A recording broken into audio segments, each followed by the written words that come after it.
ये स्वास्तिका कंपनी के द्वारा डेवलप किया गया एक ऑटोमेटिक पीसीबी टेस्टिंग मशीन है, जिसके द्वारा यहाँ पे सभी पीसीबी की टेस्टिंग की जाती है। यानी इस कंपनी के अंदर जो भी टेस्टिंग होती है पीसीबी की, वो ऑटोमेटिकली तरीके से इसी तरह के मशीनों के द्वारा होती है।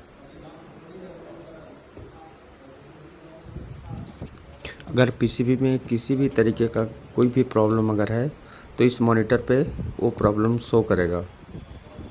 तो इसी तरीके से अदर पीसीबी भी हमारे टेस्टिंग होते हैं इस कंपनी में। इसी तरीके से कंपनी में बहुत सारे ऐसे नए नए प्रोडक्ट हैं जिसकी वीडियो आपको मिलती रहेगी।